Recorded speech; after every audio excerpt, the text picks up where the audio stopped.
So, welcome student for the today's lecture. I am Amir Hussain from Department of Social Work, USTM, University of Science and Technology. And today I opted the topic for lecture, that is indigenous peoples and discourse of development. Indigenous peoples and discourse of development. And because you opted this paper is because this is a part of our department IDMJ, interdepartmental major paper, which is offered to the student from the other departments, which is a part of new education policy of 2022, which has promoted, which tries to motivate students to go for this interdisciplinary and interdepartmental studies. So that's the reason that I opted this indigenous people and discourse of development. And there is a personal reason for opting this paper, because as of now, in this 21st century which we are living in, we are forced, or we are means to the media, to the mass media and to the international media and through our school curriculum and through our whole social environment, we are forced to believe that development means only the materialistic development, means having a beautiful villas, having a very good home, our own apartments, having sophisticated and a beautiful sofa and a living room, and having four-wheeler for the personal use, and all sort of material means comfort, what we can talk it of. This material comfort, we are forced to believe that this is the only development, and this is the only development which can ensure the economic development of the country, and through which country can progress and everyone can have a sustainable livelihood. But this is not the reality. This is the one aspect of this is the one part of the reality. Yes, we need our economic development, we need per capita income, we need economic financial reserve to run our affairs of the country, but these all are costing a lot for us. What I mean by that environmental cost and a degradation of our agricultural land, degradation of our traditional rivers, and pollution of the ocean. This is so hard hitting to us that right now there is a term used for the sustainable development, means that we have to ensure that we have to make arrangement of the development in a such a way that we can have our own development, we can have our own socio-economic and political development. Along with that, ensuring that which generation which is coming to our after us, they must also have the enough resource to live their own life, sustainable life, and they can further leave the resources for their upcoming generation after us also. So in this context, I opted this indigenous people and discourse for the development. And what is the outline for this today's lecture is that I have an introduction, definition of indigenous people, and brief history of indigenous people at the international level.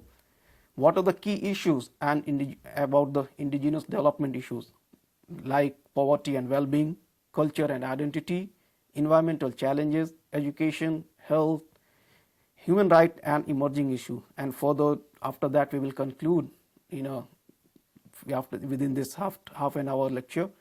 So moving forward, today, what happened to this situation of indigenous people is not very promising.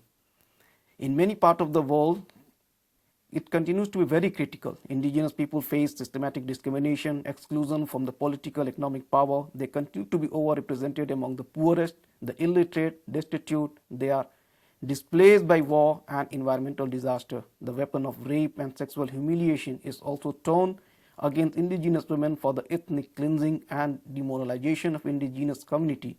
Indigenous people are disposed of their ancestral land and deprived of their resources for survival, both physical and cultural. They are even robbed of their very right to life.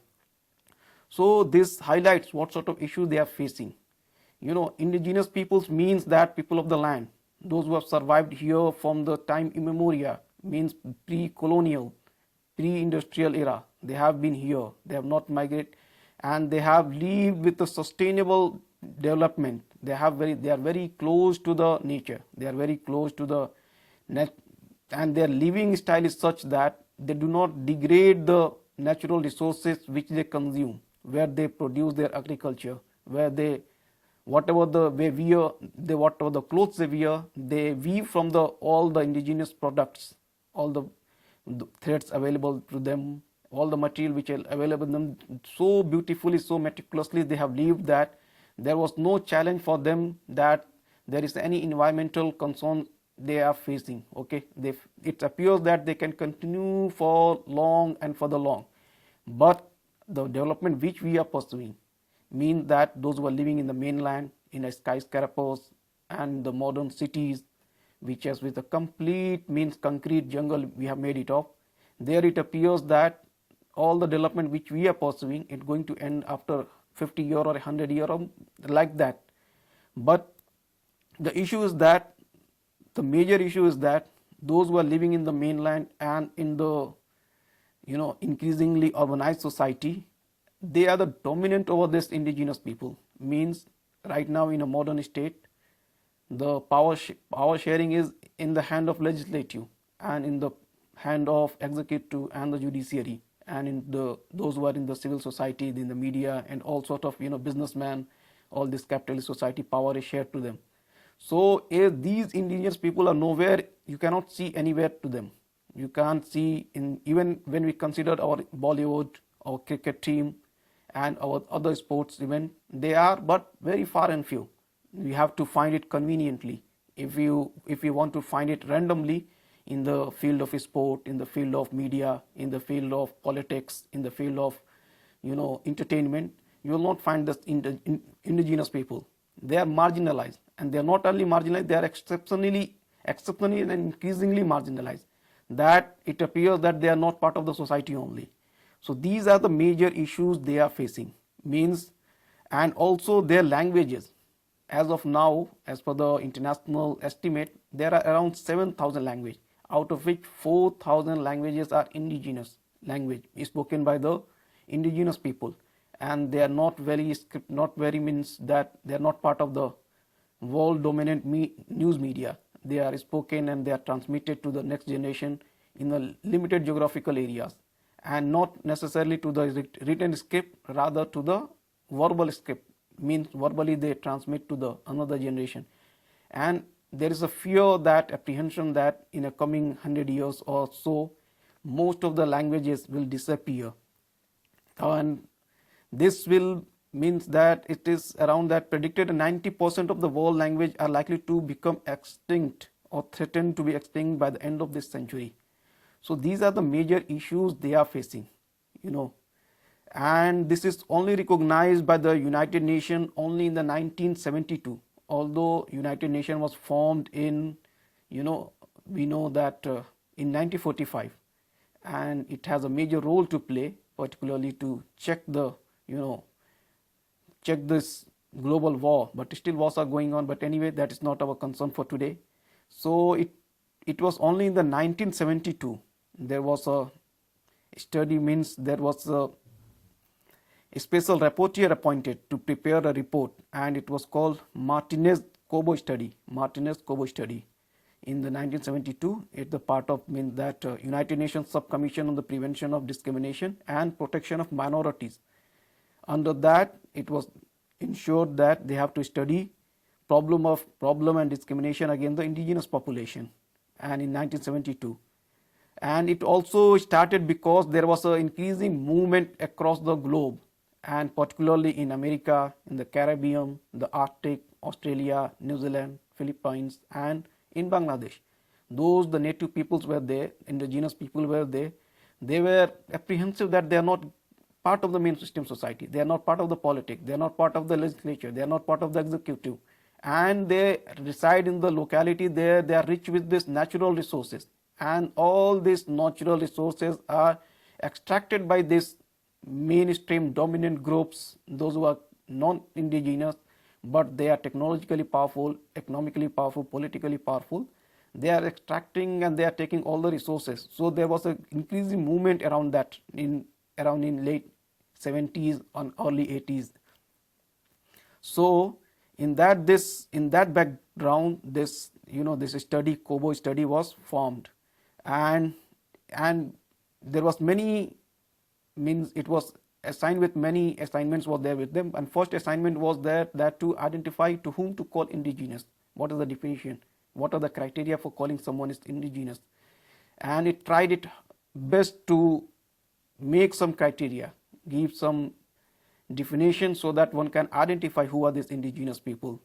So it also tried and it given it. So I would like to read it out that indigenous communities, people and nation are those which having a historical continuity and pre-invasion and pre-colonial society that develop on the territory, consider themselves distinct from the other sector of the society and now prevailing on those territory or part of them. They form at present a non-dominant sector of the society and are determined to preserve, develop and transit to future generations.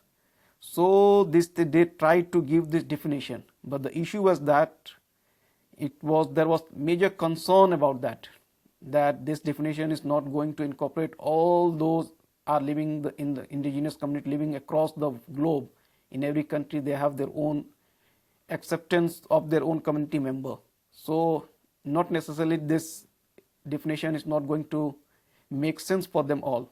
So it was believed, but anyway we will like to ponder, means think over it, that we will like to discuss over it what are the main outlines. What one was that it is that historical continuity means that the way of their life, the way of their attire, the way of their dietary habits, the way of their agriculture, the way they practice their agriculture, this all have a prehistoric, means pre-industrial, and they have their own distinct way of continuing with all these things, and they live in a very close knitted society in a particular geographical area, and with this all distinctions they survived for years and years, and they are not made part of the mainstream industrialized society which Britain and their other colonial power pursued in different part when they colonized it. These all indigenous people anyhow they maintain that they followed their own traditional religion, their own traditional way of living. They were not much impacted. We cannot say that they have not impacted at all, because as we see in our India also, Northeast India, so most of this Northeast India we can say that it's a tribal where indigenous people are there, but again their pre-industrial religion is not there. Right now they claim to be, and they are accepted as a majority, prefer to call them as a Christian faith. So they were impacted, but still they are part of the indigenous community. So it was thought that instead of going to this definition, that it was believed that under the article that in the 1997 working group concluded that definition of indigenous people at global level was not possible. Okay, so instead of offering a definition, article 33 of the United Nations Declaration on the Right of Indigenous People, it underlined the importance of self-identification. What it means that? It means that as per the article 33, indigenous people have the right to determine their own identity or membership in accordance with their own customs and traditions, and based on this, that they are given the right to identify who are their member. It does not mean that state can take away their right to be a citizen. They mean that this does not impair the right of indigenous people to obtain citizenship of the state in which they live. It means that they can claim their own certain community member to be the indigenous, and later on they can also claim that they are part of the greater, the state, political state they belong, they claim citizenship of that also. So this was a very comprehensive article, provisions were there. Further, it was the provision was there that indigenous people have the right to determine the structure and to select the membership of the institution in accordance with their own procedure. Means what sort of political institution they want, what sort of social institution they want, economic activity they want to carry out. It provides them the right to do so. That's why what we Panchayati Raj institutions are there in India as per in 73rd and 74th amendment. 73rd is regarding this ruler Panchayati Raj. So under that also this all tribal belt, they have given a special way of implementation under this PRI. The PRI which is implemented in the mainland India, same way it is not implemented under this our tribal belts. There are certain changes are that, and that is very it speaks that we need to celebrate the plurality we have, the social plurality we have, the religious plurality we have, the community lot of many what the social plurality we have. We need to celebrate it, and we need to adjust, accommodate everyone, and for that, if need, law must be adjusted as per that, amended as per that, and this is the beauty of our constitution, which we cherish. So again, there was an International Labour Organization ILO convention. It also enshrines the importance of self-identification, and as per the Article 1 indicate that self-identification as indigenous or tribal shall be regarded as a fundamental criteria for determining the group to which the provision of this convention apply. Further, in this same article contain a statement of coverage rather than a definition, indicating that convention apply to tribal people in independent country whose social, cultural, economic conditions distinguish them from other sections of the national community, and whose status is regulated wholly, completely or partially by their own customs or traditions or special law or regulations. Means customary laws, it is accepted over a period of time if the customary laws it do not violate the health and the public law and order, and it does not violate the fundamental rights of the constitution. They are allowed to practice these customary laws because it gives them sense of belonging, and these all customary laws they have developed in accordance with the society they have lived in under their their lived experience over a century. They have developed it, and these all customs appear to be very very means that all these customs very appealing to them, and very very very environmental friendly, and it is also very much aligned with this human rights also. There are certain customs and practices which are not very promising, and there appears to be very anti human also, and violation of this modern concept of justice also, which we live in present world. It may appear for that, but they have their own way to implement it.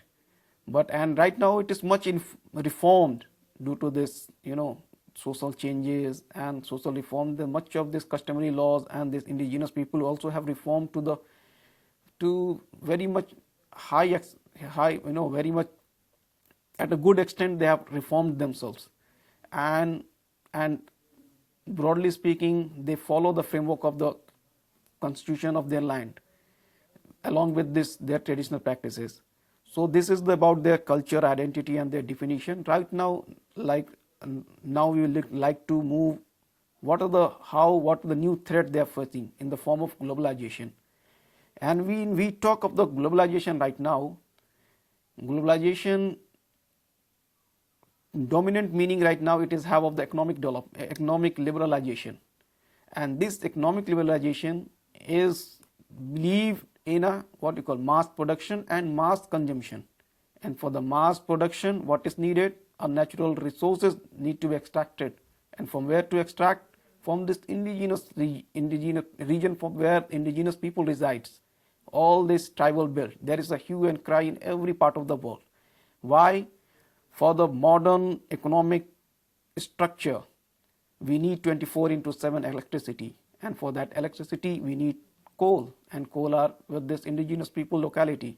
We need dam, and these all indigenous people live very near to close to the nature, and where this all natural resources are there. Dams are there, mountains are there, waterfalls are there, and this mass production and mass consumption, every government had opened their economy for the multinationals to invest and to produce huge amount of power, energy generation in order to ensure that their economic power, the economic development continues without any stoppage. They need 24/7 electric supply to their urban centers. They need for their this business apparatus. They need for these schools, in the universities. All this modern lifestyle every aspect of our modern lifestyle needs what? It's power generation. Even in our home right now we need mixture. There is no any concept of this traditional stone using for making all these ingredients of the food. We are increasingly dependent on this electricity and all other products, and this all comes from this indigenous region. So this is a major challenge for this indigenous people. What happening with that? They are displaced from their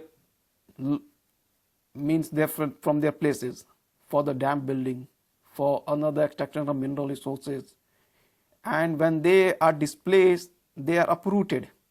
Their social, cultural, economy is completely uprooted, and they have to force to live in a new setup which they are not accustomed with. They are not accustomed with, and they feel increasingly tough to live with that. Those who can manage, there are the few section of that indigenous people, they can transform them into the mainland, but majority cannot. So this is the major threat, this globalization and economic development which we are carrying out across the globe, irrespective of most of the country are following that. So they are following in such a way that the indigenous people are the most worst affected by that. So this is the major challenge. And to quote a farmer from Cambodia, and this is from the United Nations report, I got it. At present, villages do not have serious problem of land use, but the next generation of indigenous people will not have enough land for their field and paddy rice agriculture. So they are increasingly concerned about this degradation, uproot, displace, forced displacement.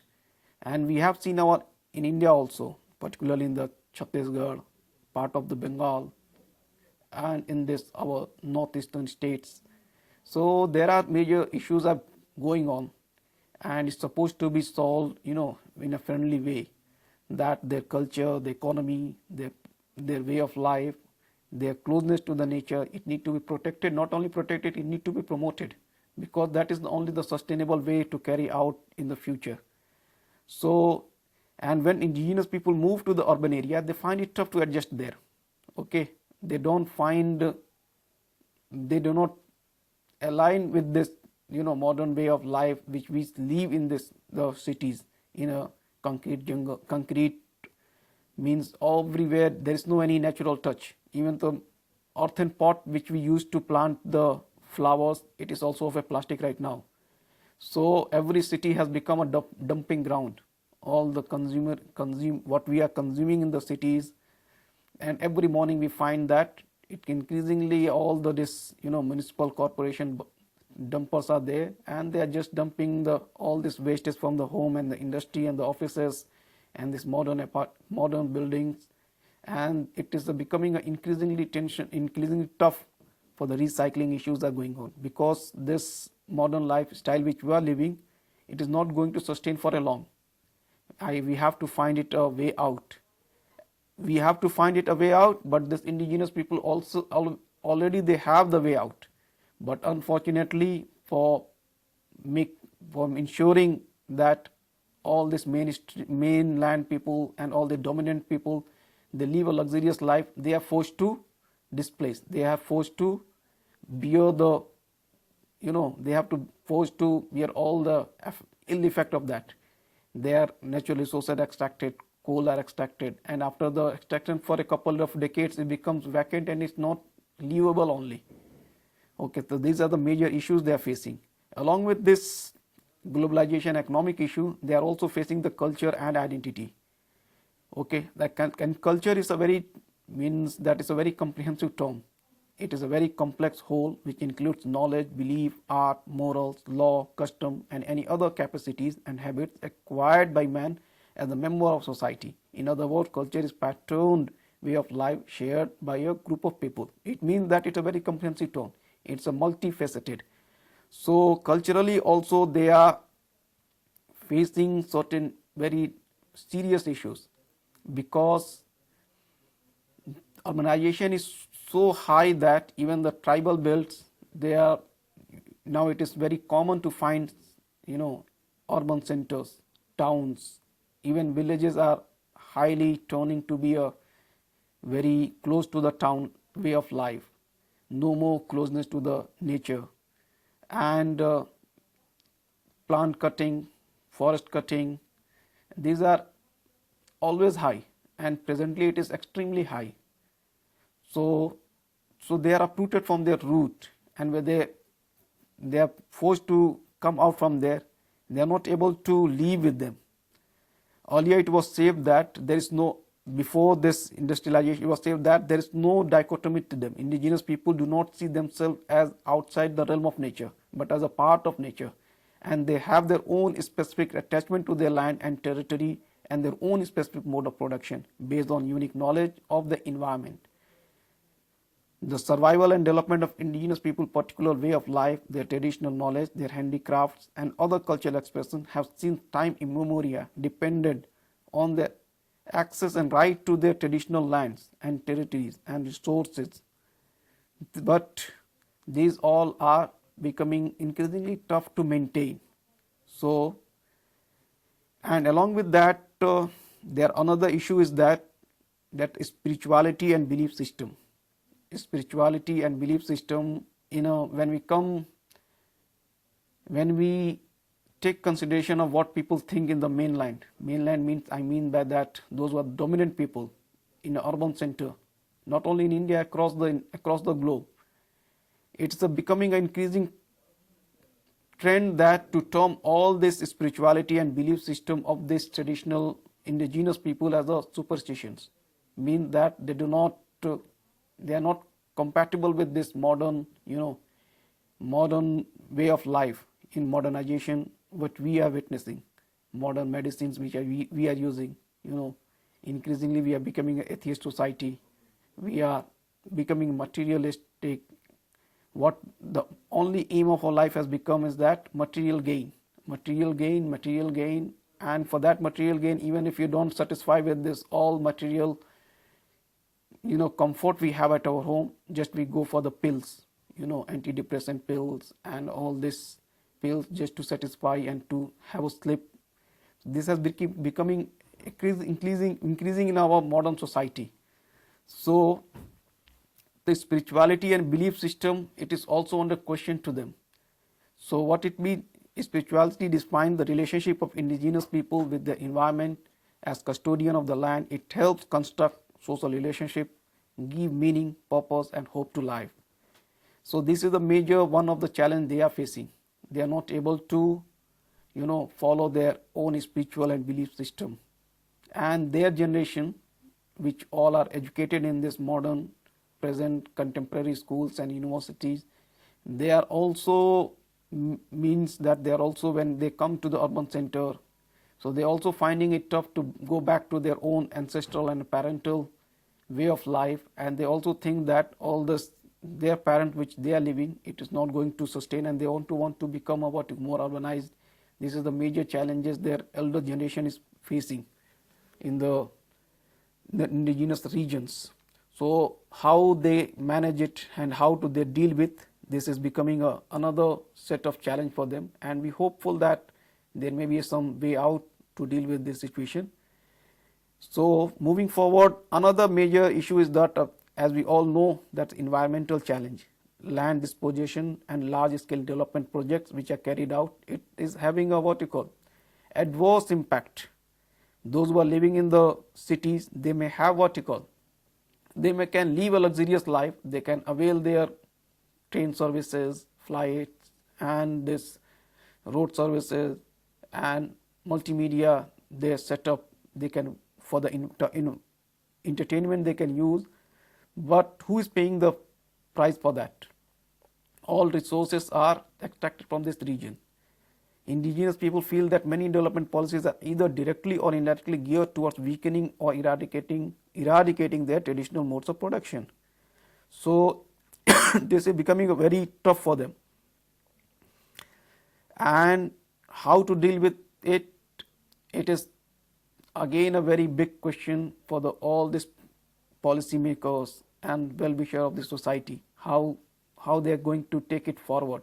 This will be another challenge for them to make this environmental issues and future generations requirements, how to make a alignment with that, how to make this equation so that they can compatibility, how they can deal with it. So this is another challenge we are facing. And about education and health, another challenge they are facing. Indigenous people, when we compare to the mainland and dominant group, enrollment of this indigenous people to the schools is low, and not only low, their dropout is also high. I am here in the Meghalaya. We have seen, when we discuss with these Meghalayan students, they see that when they are going to the schools, they drop out from the class 7, 8, 9, 10.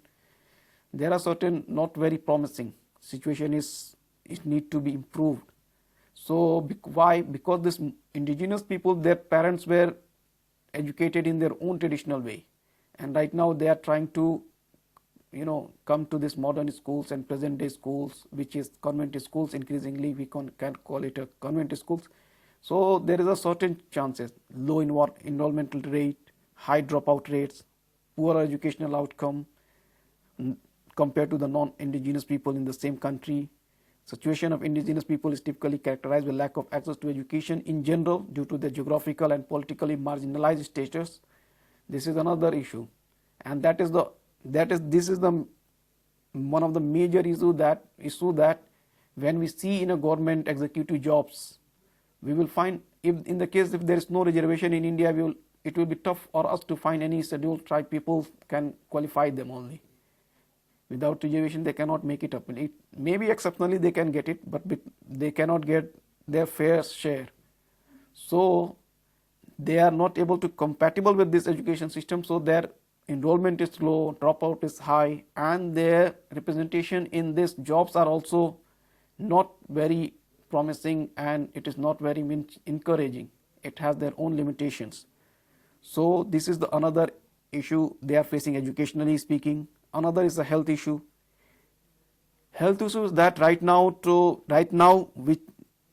for us, health means this modern health system means that all these medicines which we are carried out, which we are taking in our modern hospitals. But indigenous people traditionally they have followed their own indigenous way of treating the illnesses. Particularly they have their natural plants. From there they used to treat. But we are not moving. We can say also we have already moved. For indigenous knowledge system in education is no more acceptable. Medical Council of India, and not only in India, across the globe, they have made a strict norm for who to be qualified as a doctor, whom we can call a doctor, who can be allowed to practice. It's a very strict. So in that also, this indigenous people, they are not able to have what you call traditional health system in indigenous community are complex and quite structured in their own content and internal logic. They are characterized by combination of practices and knowledge about the human body, coexistence with other human beings, with nature, and with spiritual being. They involve all aspects of health, promotion, prevention of illness and treatment, and rehabilitation, but differ from the most Western health system which we are practicing right now. So financially also they are not in a position to bear all these medical expenses of urban India.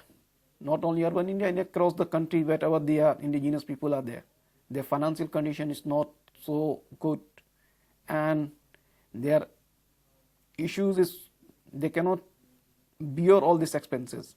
And not only that, this modern health system is not reachable to them also. It is not available in their locality also. It is government tried to there, but it is in a very limited form. Again, for the serious health issue, they have to force to move to these urban centers, which is again an economic burden for them, and they are trying to cope with this. Along with that health issue, there is some major issue is that we call it a human right and emerging issue. That is the right to self-determination and legal protection. Because right now, with this advancement of the technology, advancement of this information technology, outreach and control of the government is increasingly high. of vigilance over the community, vigilance over the people. It is becoming easier for the government. Breach of the data, privacy, these all issues, human rights issues are emerging day by day. And this is also, and these indigenous people, they are not very, means that not very, what we call it, we may call it that outward looking. They try to leave their own limited social space. They don't want much exposure. But this modern technology, modern political system, executive system, they are increasing their power to the to the very hinterland India, indigenous people also. So there are certain issues that they think that these all are violation of their human rights, and their homogenization is increasing in particularly when we speak of India. Political homogenization, cultural homogenization, it is increasing, trend is there. So this is also adversely impacting them and impacting the indigenous people, and this is a concern for their human rights issues.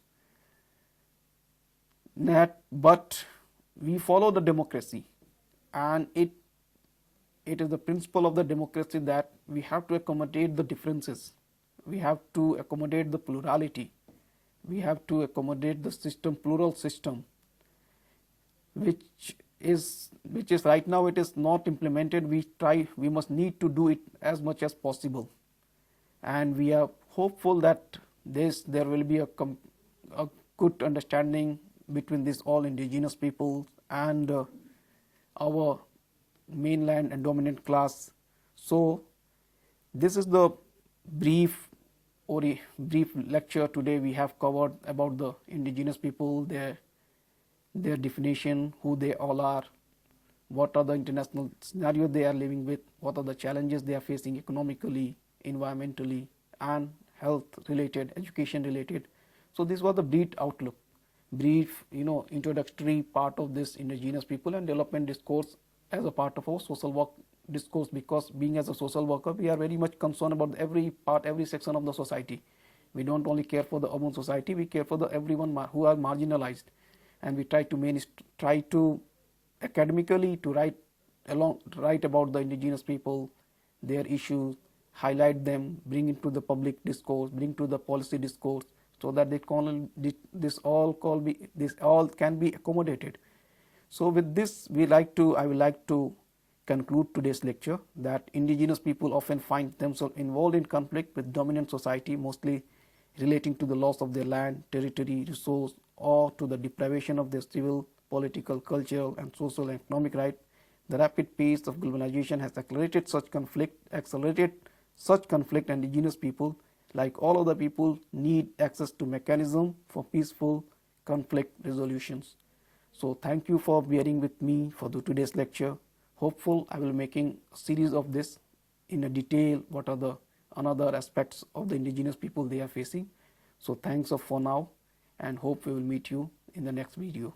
Thank you.